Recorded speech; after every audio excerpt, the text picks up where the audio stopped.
세상 모든 사람들에게 가장 큰 소원이 있다면 복을 받는 것일 것입니다. 그 복이 무엇이냐는 각자 다르겠지만 분명한 건 그 소원하는 것들이 다 복이라는 것입니다. 저주를 원하거나 재앙을 원하거나 잘못되는 걸 원하는 사람은 없습니다. 다 복 받기를 원합니다. 다만 이제 그 복이 비슷한 것도 있지만 조금씩은 차이가 있을 수 있겠죠. 그런데 이 복이라는 건 참으로 어려운 문제입니다. 먼저는 복을 원한다고 다 누리는 것이 아니기 때문에 참 이 복 받기가 어렵습니다. 그리고 더 결정적인 것은 지금 복이라고 생각하는 것이 복이 아니라 복은커녕 도리어 저주이고 재앙일 수도 있다는 것입니다. 이래서 우리가 참 복을 누린다는 게 어렵습니다. 복 받기도 어려운데 그게 복인지 아닌지조차도 헷갈릴 때가 있다는 겁니다. 지금 당장은 그게 복 같은데 지나고 나면 그게 복이 아닐 수도 있기 때문에 그렇습니다. 부자와 나사로의 비유에서 부자는 참 이 세상에서 부자로 살았으니 잘 먹고 잘 살았으니 대굴 같은 집에서 살았으니 얼마나 좋습니까? 복 받은 거잖아요. 나사로에 비하면 100배, 1000배, 만배 복 받았잖아요. 그런데 그 복이 아니었던 거죠. 왜죠? 그 부자 때문에, 그 부유함 때문에 그는 예수님을 영접하지 않고 예수님을 섬기지 않는 거죠. 돈이 더 좋으니까. 돈이 더 좋으니까. 그래서 그는 돈 때문에 결국 예수님을 따를 수 있는 기회들을 버려버린 것입니다. 그가 만약 가난했다면 조금 더 예수님을 찾을 가능성이 훨씬 더 높았겠죠. 부자 청년도 그렇습니다. 예수님께 왔을 때 돈이 많음으로 근심하다가 예수님을 버리고 뒤돌아서 가버립니다. 그가 만약 그게 돈이 그렇게 많지 않았더라면, 평범했거나 조금 가난했더라면 두말할 것도 없이 예수님을 따랐을 것입니다. 부자임에도 불구하고 예수님께 찾아올 정도니까 예수님이 얼마나 대단한 분임을 이 청년 부자도 알고 있었던 거죠. 근데 왜 못 따랐습니까? 돈 때문에. 돈이 너무 많았거든요. 그 돈을 버리기에는 너무 아까웠거든요. 그가 돈이 별로 없었더라면 분명히 예수님을 따랐을 것입니다. 반대로 거지 나사로는 비록 세상에서는 복 없는 사람처럼 살았습니다. 거지로 살았으니 남의 집 대문에 앉아가지고 개들이나 먹는 걸로 겨우 목숨 부지하며 살았으니 불행한 사람이죠. 복 없는 사람 같죠. 그런데 그는 그렇게 가난했기 때문에 도리어 천국을 소망했던 거죠. 왜? 이 세상에서는 어떤 방법이 없었던 것입니다.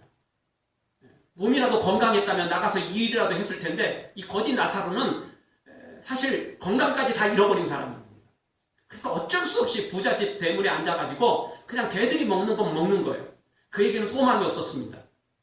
왜? 젊음이 있고 건강이라도 있었으면 무슨 수를 냈을 텐데 건강도 잃어버렸죠. 이제 젊음도 이제 다 지나가 버렸죠. 그래서 그에게 소망이 있다면 오직 하나님밖에 없었던 거죠. 천국밖에 없었던 거죠. 그래서 그가 도리어 가난했기 때문에 천국을 소망했고 하나님을 소망했다고 볼 수 있는 것입니다. 그러니까 여기서 보면은 너무 극단적인 것 같기도 하고 너무 이게 참 평범하지 않은 것 같지만 그럼에도 불구하고 이 돈이 분명히 좋은 건데 복된 것이 맞는 것 같은데 그게 저주가 되어버렸고 재앙이 되어버렸던 거죠.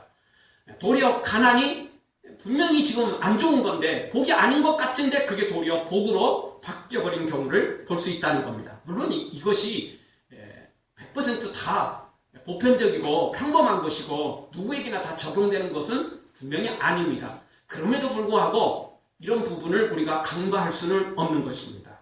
사랑하는 성도 여러분, 지금 복이 좋은 것이 또 남들이 다 복이라고 생각하고 나 자신마저도 복이라고 생각하는 것이 그게 진짜 복이 아닐 수도 있고 반대로 지금 불운이고 지금 불행이고 지금 지지리도 복이 없다고 생각하는 것이 그게 도리어 복이 되어서 그것 때문에 천국 가고 그것 때문에 하나님을 바라보게 되는 계기가 될 수도 있다는 사실을 기억하고 단순히 눈에 보이는 것 이런 것으로 복을 규정하지 말고 정말 나에게 필요한 것을 진짜 복을 복으로 삼고 또 모든 것을 합력하여 진짜 복으로 만들어가는 하나님의 사람들로 세워지기를 주의 이름으로 축원합니다. 오늘 성경도 역시 이 복에 대해서 소개를 해주고 있습니다.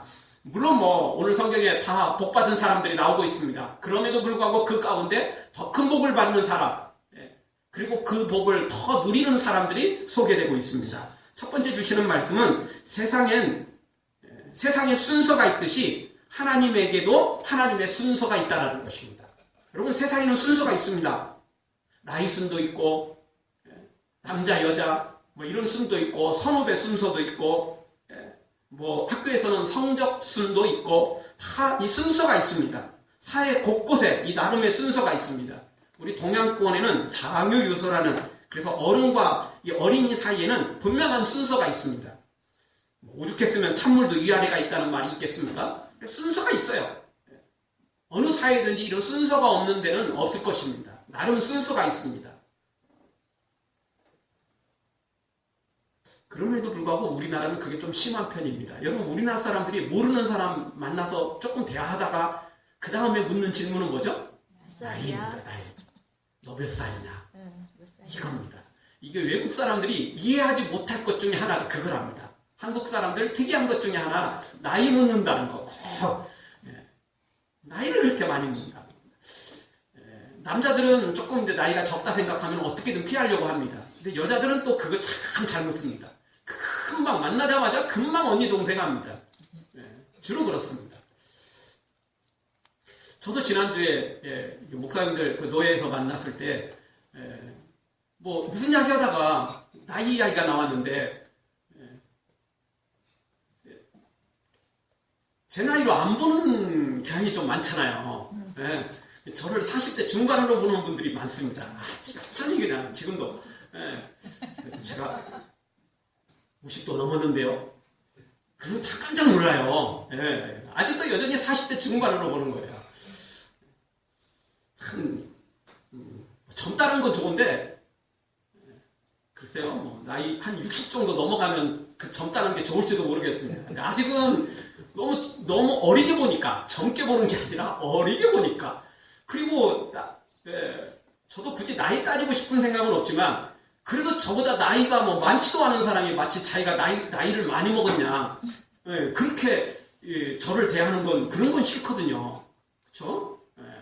나이 따지고 싶은 생각은 없는데 사실은 저보다 나이가 적은 사람이 저를 더 어리게 보고는 마치 자기가 선배인 것처럼 그렇게 대하는 경우가 이따금씩 있어요. 별로 그럴 때는 기분은 좋지는 않습니다. 뭐 나이가 뭐 대단한 건 아닙니다. 그럼에도 불구하고 그 나이에 또 대우를 하지 않으면 별로 기분은 좋지 않죠. 근데 우리나라는 그게 너무 심합니다. 나이를 통해서 순서를 정하고자 하고 이 서열 관계가 너무 심합니다. 이 서열 관계가 너무 경직되고 고착화되어서 이 사회 문제가 많이 발생하죠. 장점도 있지만 단점이 더 많습니다. 그래서 요즘 회사들은 직급을 없애잖아요. 팀을 만듭니다. 팀. 그냥 팀장하고 나머지들은 다 그럼 팀원이에요. 팀원. 조금 이제 선배는 조금 선배 대접을 해주기는 하겠지만 옛날처럼 막 이게 뭐 부장, 과장, 계장 막 이렇게 나눠가지고 그냥 순서대로 그렇게 하지 않으려고 한다는 거죠. 그게 장점도 있지만 단점이 너무 많아요. 왜냐하면 서로 토론을 못해요. 시키는 대로만 해야 돼요. 그래서 요즘 많은 회사들이 그런 직급제를 없애버리고 팀을 구성하죠. 팀장 외에 나머지는 다 똑같은 팀원이에요. 물론 이제 나름 이제 그 안에서도 뭐 약간은 있지만 그래도 어쨌든 겉으로는 똑같은 팀원으로 가는 거죠. 왜냐하면 그게 회사에 훨씬 더 유익하기 때문에 그렇습니다. 그래서 우리 사회에 이게 뭐 군에 가도 뭐 회사에 들어가도 학교에 뭐 대학교에 들어가도 어디를 가든지 간에 이 선후배 관계, 이 서열 관계, 나이 이런 문제가 조금 좀 심각하다고 볼 수 있습니다. 선배 그리고 나이 좀 많은 분 대접해주는 거 좋잖아요. 그런데 그걸 마땅히 받을 것으로 생각하고 억압을 하거나 강압적으로 나가는 것은 절대 좋지 못하죠. 너 나이 몇 살이야? 나이도 나보다 적은 놈이 이러면서 큰 소리 치는 거, 욕하는 거. 그러면 나이 많으면 나이 적은 사람한테 큰 소리 쳐도 되는 겁니까? 욕해도 되는 거나요? 그런 법이 어디 있습니까, 세상에? 그렇죠? 나이 적은 사람이 나이 많은 사람 함부로 해서도 안 되는 거지만 나이 많다고 나이 적은 사람 함부로 하는 법도 없는 법입니다. 그런데 우리나라에는 이런 동양권 쪽에는 그런 게 너무 좀 심한 거죠. 세상에서는 이런 서열, 순서가 있어서 참 자유로울 수 없습니다. 그래서 사람 위에 사람 없고 사람 밑에 사람 없다라는 말이 있는 것 같습니다. 근데 그런 이야기가 있다는 이야기는 역설적으로 현실 세계에서는 어떻다는 거죠? 사람 위에 사람이 있고 사람 밑에 사람이 있다는 이야기예요. 그게 너무 현실적으로 적나라 하니까 자꾸 사람 위에 사람 없다, 사람 밑에 사람 없다라는 것을 강조하고 교육시키고 가르쳐서 그 문제가 있는 것들을 바꾸려고 하는 거 아니겠어요? 현실은 그렇지 못한 거죠. 현실은 그렇지 못합니다. 그런데 여러분, 하나님에게도 하나님의 순서가 있습니다. 그런데 근본적으로 세상 순서와 다릅니다. 세상에는 이 서열 문화가 있다고 그랬습니다. 그래서 능력하고 상관없이 이 서열이 작용돼가지고 문제가 심각해지는 게 많은데, 하나님에게도 순서가 있긴 있지만 이 세상 순서하고는 근본적으로 다릅니다. 세상의 서열하고 전혀 다릅니다. 하나님에게 있어서 순서는 먼저 된 자가 나중되고 나중된 자가 먼저 되는 것이 도리어 더 강한 서열일 수도 있습니다. 그게 더 강한 순서일 수도 있습니다. 여러분 생각해 보십시오. 우리가 하나님을 먼저 섬겼습니까? 아니면 예수님이 우리를 먼저 섬겨줬습니까? 우리가 하나님을 섬기기 전에 예수님이 먼저 우리를 섬기셨습니다. 그래서 예수님은 인자가 온 것은 섬김을 받으러 온 것이 아니라 섬기러 왔다라고 말씀을 해주셨습니다. 우리가 죄인이었을 때 이 땅에 내려오셨고 우리를 위해서 십자가 지시고 섬기신 분이 우리 예수님이십니다. 예수님이 스승인데도 불구하고 제자들의 발을 씻기셨던 거죠. 예수님이 먼저 섬기셨습니다. 그런데 여러분, 우리 가정에서도 그러지 않나요? 여러분, 우리 집에서 제일 쫄병 애기 아니에요? 제일 어린애가 쫄병 아니에요? 근데 갓난아이가 부모님을 섬깁니까? 부모가 갓난아이를 섬겨줍니까? 갓난아이 아니라도 상관없어요. 여러분, 집에서 보통 학생 때까지 생각해보면 그 엄마 아빠가 얘들을 챙겨줍니까? 얘들이 엄마 아빠를 챙겨주나요? 애들이 엄마 아빠 챙겨줄 때는 생일 빼놓고는 거의 없습니다. 그렇죠? 그거조차도, 생일 때조차도 용돈 줘야 되고 또 엄마 아빠 생일 이때다라고 광고를 해야 될 때도 많습니다. 엎드려 절받기식으로 받을 때도 많죠. 나머지는 누가 섬기죠? 부모님이 섬기는 겁니다. 윗사람들이 섬기는 것입니다. 그런데 그게 잘못된 사회에서는 서열 문화가 작용돼가지고 사랑이 아닌 곳에는 꼭 이런 나쁜 서열이 작용되는 거죠. 그런데 사랑이 있는 가정에는, 사랑이 있는 교회에는, 사랑이 있는 하나님에게는 반대로 섬기는 겁니다. 힘 있는 자가 섬기고 윗사람이 섬기고 능력 있는 사람이 섬기는 거죠. 그 예수님이 그래서 먼저 섬기셨던 거예요. 그래서 여러분, 하나님에게도 순서가 있고 서열이 있는데 세상의 서열과 하나님의 서열은 정반대일 때가 많다는 겁니다. 세상에서는 서열이 앞선 사람이 큰 소리치고 억압하고 명령을 내리고 뭔가를 막 취하려고 하는데, 도리어 영적으로 보면, 하나님의 순서를 보면 먼저 된 분이, 먼저 된 사람이 섬겨야 되고 예수님이 먼저 섬겼고 그렇게 충성하는 것을 보게 됩니다. 그래서 예수님 우리에게 이렇게 가르치셨습니다. 마태복음 23장 12절. 누구든지 자기를 높이는 자는 낮아지고 누구든지 자기를 낮추는 자는 높아지리라. 섬기고 낮아질 때 높아지게 된다는 거죠. 또 마태복음 20장 27절에도 너희 중에 누구든지 으뜸이 되고자 하는 자는 너희 종이 되어야 하리라. 으뜸이 되고 싶으면 종이 되라는 거예요. 섬기라는 거죠. 낮아지라는 거죠. 그럴 때 높아질 수 있다는 것입니다. 그러니까 세상에도 서열이 있고 순서가 있지만 하나님에게도 있긴 있지만 동일하지 않다는 거예요. 아니, 도리어 반대예요. 반대. 세상에서는 목에 힘주고 높은 자리에 올라가고 대접받아야 명예가 올라가고 이름이 올라간다 생각하지만, 체면이 깎이지 않는다 생각하지만, 반대로 영적으로는 낮아져야 돼요. 섬겨야 돼요. 종이 돼야 되죠. 그래야 높아지고 그래야 하나님께서 그를 높이시는 거죠. 그래야 하나님께서 상급을 많이 주신다는 거죠. 오늘 성경으로 다시 돌아와서 분명히 세상 순서로는 장남 므낫세가 먼저 했던 거죠. 차남 에브라임은 두 번째였죠. 그럼에도 불구하고 오늘 성경에는 하나님께서 에브라임을 먼저 앞세우고 므낫세를 그 다음으로 세우시는 걸 봅니다. 사실 므낫세와 에브라임만 그런 건 아니었어요. 야곱도 장남이 아니었고 둘째 차남이었던 거죠. 그런데 그는 장자의 복을 누렸던 거죠. 그리고 여기 나오는 요셉도 마찬가지예요. 11번째 아들에 불과했지만 실제로는 장자의 복을 받은 사람이 요셉이거든요. 그러니까 여기에 나와 있는 주인공 모두가 다 장남이 아니었던 거예요. 세상적으로 서열을 보면 맨 위가 아니었던 거죠. 그런데 하나님께서 그들을 바꾸셨어요. 하나님은 나이를 보는 게 아니죠. 하나님은 어떤 직급을 보는 게 아닙니다. 하나님은 그런 건 전혀 보지 않습니다. 그것이 하나님에게 중요한 건 아니기 때문에 그렇습니다. 그래서 마태복음 19장 30절 먼저 된 자로서 나중되고 나중된 자로서 먼저 될 자가 많다라고 예수님께서 소개해 주셨습니다. 적은 게 아니고 많다라는 거예요.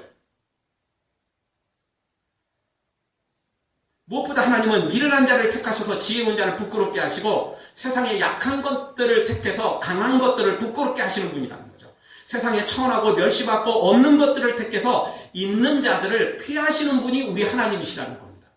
그러니 도리어 약할 때, 부족할 때, 낮을 때, 연약할 때 하나님을 만나서 더 앞장설 수 있고 더 으뜸이 될 수 있는 기회가 더 주어질 수 있다는 거죠. 그래서 맨 처음 말했던 그 복이라는 게 지금 복이 진짜 복이 아닐 수도 있다는 거예요. 지금 복이 아닌 것처럼 보이는 것이 도리어 그게 더 큰 복이 될 수도 있다는 거죠. 여러분 하나님에게는 어떤 기득권도 없습니다. 특별 혜택도 없습니다. 특혜 없어요. 하나님에게 모두가 공평합니다. 하나님은 절대 차별이 없습니다. 누구든지 하나님 앞에 나와서 겸손히 엎드리기만 하면 은혜를 구하기만 하면 그 은혜를 받고 복을 누릴 수 있는 것입니다. 오늘 나온 이 주인공들이 다 그렇습니다. 형들보다 자기 위에 있는 형들보다 더 믿음으로 세워졌기 때문에 먼저 되는 복을 받게 된 것이죠. 사랑하는 성도 여러분, 차별하지 않는 공평하신 하나님 앞에 나와서 복을 구하고 또 복을 구해서 이 복을 반드시 받아 누리는, 그래서 세상에서는 앞장서지 못한다 할지라도, 세상에서는 으뜸이 혹시 되지 못했다 할지라도 하나님 앞에 나와서 하나님 안에서는 으뜸이 되고 가장 높은 자로 세워져 가는 그런 복된 성도들 되어지길 주의 이름으로 축원합니다. 두 번째 주시는 말씀은 사람은 죽어도 하나님의 복은 계속 이어진다는 것입니다. 사람은 천년만년 살 수 없습니다. 세상에서는 부자는 망해도 3년을 먹을 것이 있다고 말하지만 여러분 하나님이 심판하시면 3년은커녕 3일도 버틸 수 없는 것입니다. 21절에 보면 야곱은 이 사실을 정확하게 알고 있었습니다. 오늘 성경 21절 우리 한 목소리 한번 보겠습니다. 이스라엘이 요셉에게 또 이르되 나는 죽으나 하나님이 너희와 함께 계시다. 너희를 인도하여 너희 조상의 땅으로 돌아가게 하시려니와. 아멘. 야곱은 자신은 죽는다라는 걸 알고 있었습니다. 그럼에도 불구하고 하나님은 너희와 영원히 함께 계신다. 이것을 분명히 믿었습니다. 자신은 죽는다 할지라도 하나님께서 자신에게 약속한 것은 영원히 이어질 것을 알았던 거죠. 자손 대대로 하나님께서 역사하실 것을 믿었던 것입니다. 그렇습니다.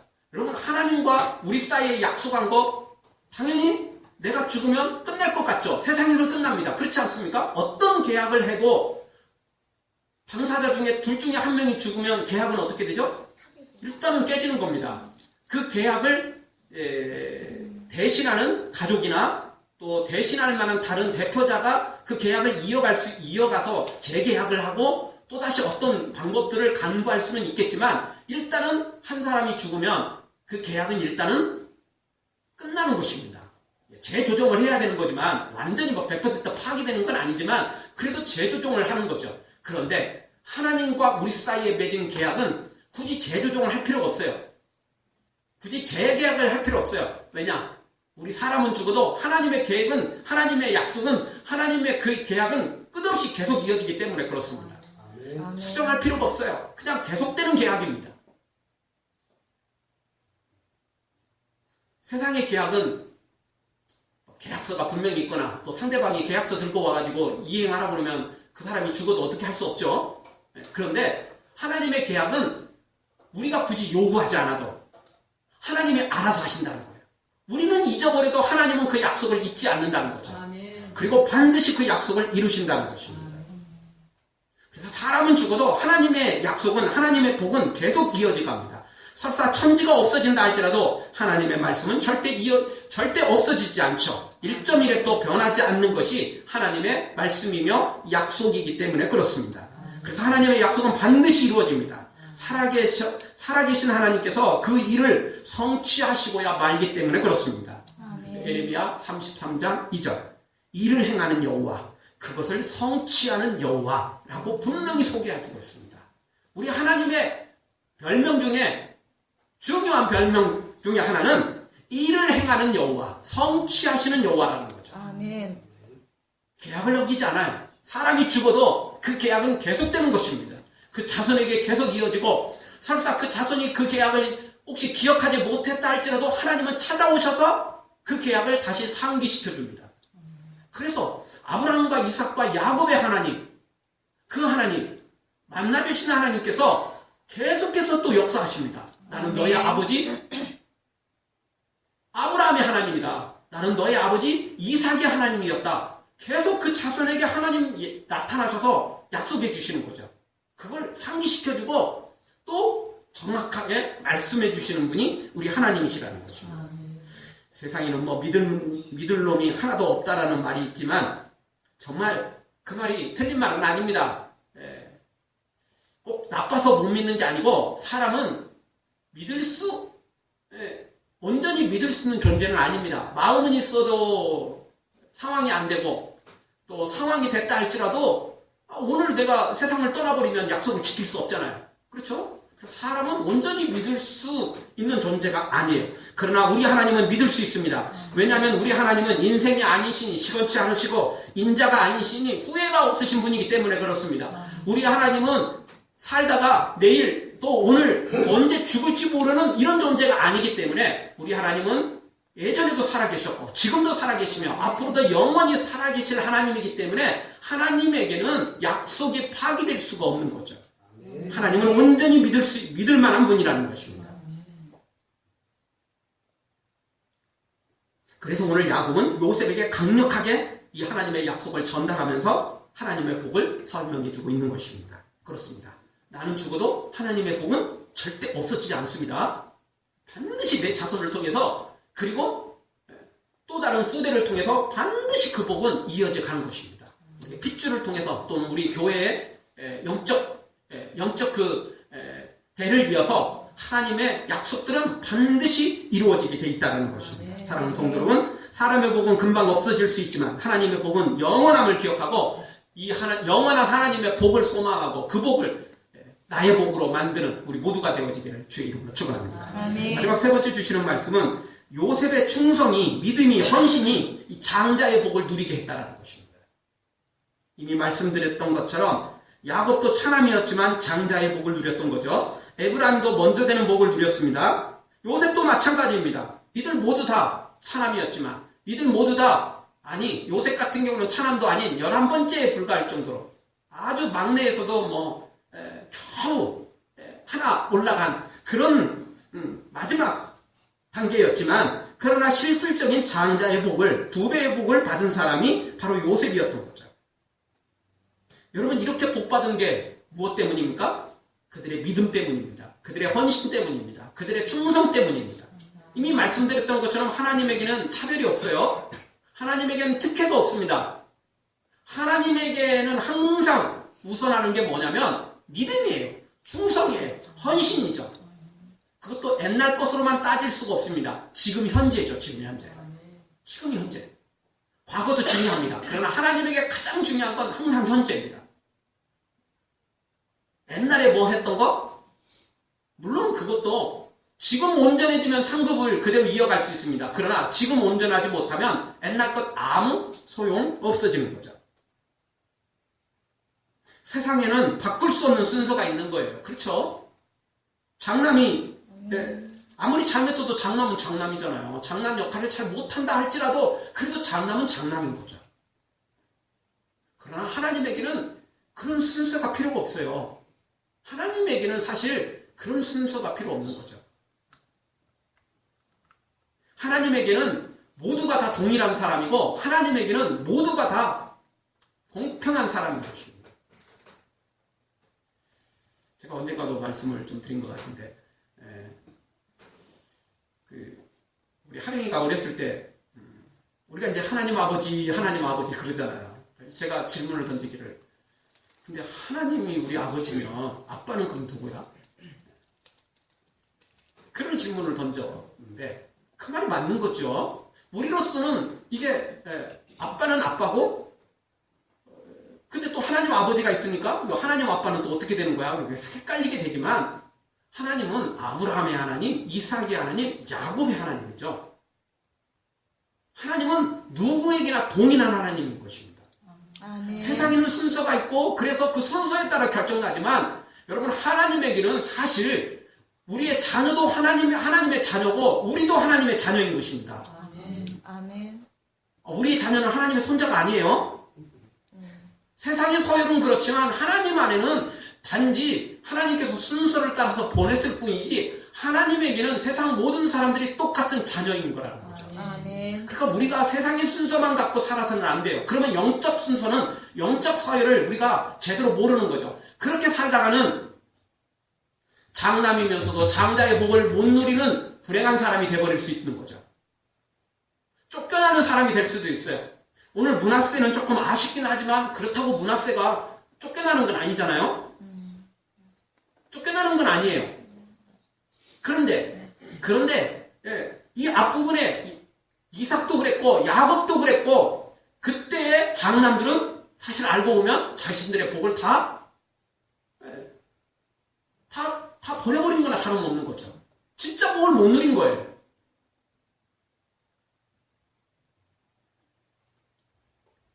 하나님에게는 어떤 순서도 필요 없습니다. 하나님에게는 어떤 부자나 가난한 자나 빈부귀천 이런 거 소용없어요. 하나님에게는 어떤 순서도 필요 없습니다. 하나님에게 유일한 순서가 있다면 믿음이죠. 충성이죠. 헌신입니다. 아멘. 이것만 있으면 하나님은 차별하지 않습니다. 아멘. 누구에게나 공평하게 대하십니다.